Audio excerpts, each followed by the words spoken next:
اچھا، کبھی سوچا ہے کہ پاکستان میں کرمنل کیس شروع سے آخر تک چلتا کیسے ہے؟ دیکھیں، یہ صرف کوئی قانونی داؤ پیچ نہیں ہے، بلکہ یہ ایک پورا اخلاقی سفر ہے۔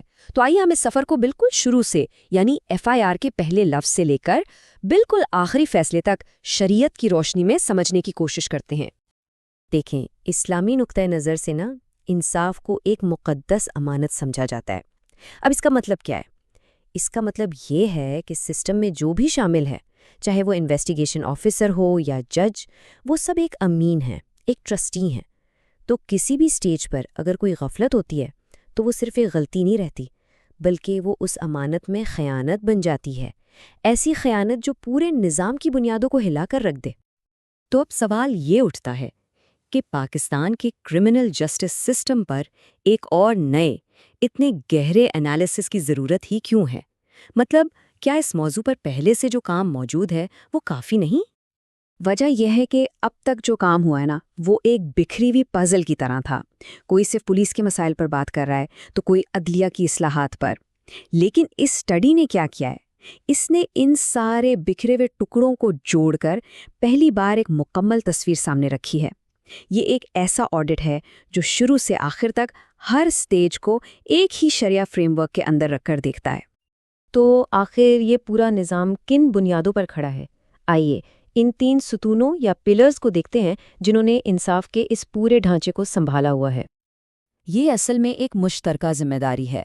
پہلے ہے مقننہ، یعنی لیجسلیچر، جو الہی اصولوں کے تحت قانون بناتی ہے۔ پھر آتی ہے انتظامیہ، یعنی ایگزیکٹو، جو تفتیش کے عمل کو ایک امانت سمجھ کر پورا کرتی ہے۔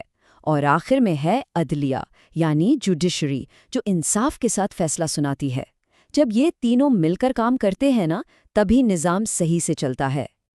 تو ایک کیس کا سفر پولیس سے شروع ہوتا ہے اور عدالت کے کٹہرے میں جا کر ختم ہوتا ہے۔ آئیے اب اس سفر کے ہر اہم موڑ اور ہر مرحلے پر ذرا قریب سے نظر ڈالتے ہیں۔ دیکھیں، ہر کہانی کی ایک شروعات ہوتی ہے، اور ایک کرمنل کیس کی کہانی انتظامیہ سے شروع ہوتی ہے۔ یہ وہ بنیاد ہے جس پر انصاف کی پوری عمارت کھڑی ہوتی ہے، اور اگر بنیاد ہی کمزور رہ جائے تو پھر پوری عمارت کے گرنے کا خطرہ ہوتا ہے۔ سب سے پہلے سب کچھ شروع ہوتا ہے FIR سے، یعنی جرم کا پہلا سرکاری ریکارڈ۔ اس کے بعد آتا ہے تفتیش کا مرحلہ، جہاں سچائی اور ثبوتوں کی تلاش کی جاتی ہے، اور پھر آخر میں پیش ہوتا ہے چالان، جو کیس کو باقاعدہ طور پر عدالت کے سامنے لے آتا ہے۔ اب شریعت کی نظر سے دیکھیں تو یہ صرف کوئی آفس کی کارروائی نہیں ہے۔ تفتیش کا اختیار، یہ طاقت، ایک الہی امانت ہے۔ اس طاقت کا غلط استعمال کرنا، ثبوتوں میں ہیرا پھیری کرنا یا لاپرواہی برتنا، یہ اس امانت میں سیدھی خیانت ہے۔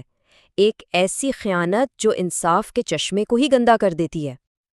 اور اب کیس ایک فیصلہ کن موڑ پر آ جاتا ہے۔ ذمہ داری کا بوجھ، آپ کہہ سکتے ہیں، اب تفتیش کاروں کے ہاتھوں سے نکل کر عدلیہ کے آنگن میں آ پہنچتا ہے۔ اس عمل کو کوگنیزنس لینا کہتے ہیں۔ یہ وہ لمحہ ہے جب جج باضابطہ طور پر کیس کو قبول کر لیتا ہے۔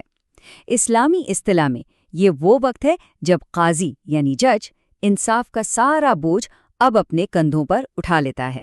تو اب ہم عدالتی کارروائی کے بالکل مرکز میں داخل ہوتے ہیں، یعنی ٹرائل۔ یہ وہ میدان ہے جہاں سچ اور جھوٹ کو پرکھا جاتا ہے اور حقائق سے پردہ اٹھایا جاتا ہے۔ یہاں ایک طرف استغاثے کے دلائل ہوتے ہیں اور دوسری طرف دفاع کے ثبوت۔ ان کا آپس میں ٹکراؤ ہوتا ہے، اور اسلامی فقہ میں شہادت یعنی گواہی کا معیار بہت ہی بلند رکھا گیا ہے۔ کیوں؟ تاکہ ایک بھی بے گناہ شخص کسی جھوٹے الزام کا شکار نہ ہو سکے۔ تو تمام دلائل، ثبوتوں اور گواہیوں کے بعد یہ لمبا سفر اپنے انجام تک پہنچتا ہے۔ یہ وقت ہے آخری فیصلے کا۔ لیکن یہ سمجھنا بہت ضروری ہے کہ آخری فیصلہ کوئی الگ تھلگ چیز نہیں ہے۔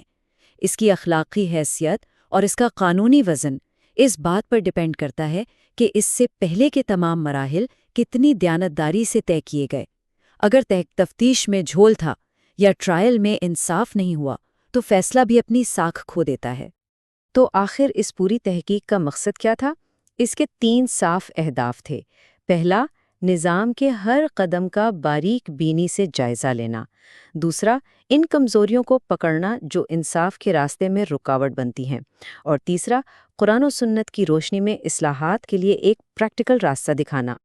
اس سب کا اصل مقصد صرف قوانین میں تبدیلی کرنا نہیں ہے، بلکہ جو ہمارا ضابطۂ فوجداری ہے، یعنی CRPC، جس کے تحت کیس چلتے ہیں، اس کے اور شریعت کے امانت کے تصور کے درمیان جو گیپ ہے، اس کو پر کرنا ہے، تاکہ ایک ایسا معاشرہ بن سکے جہاں انصاف صرف قانون کی کتابوں میں نہ لکھا ہو، بلکہ ہوتا ہوا نظر بھی آئے۔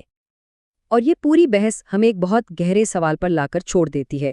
کوئی بھی قوم یہ کیسے یقینی بنا سکتی ہے کہ اس کا قانونی نظام صرف لکھے ہوئے قانون پر نہ چلے، بلکہ اس کی اپنی گہری اخلاقی اور روحانی اقدار کا آئینہ دار بھی ہو؟ اسی سوال کے جواب میں انصاف کے اصل معنی چھپے ہوئے ہیں۔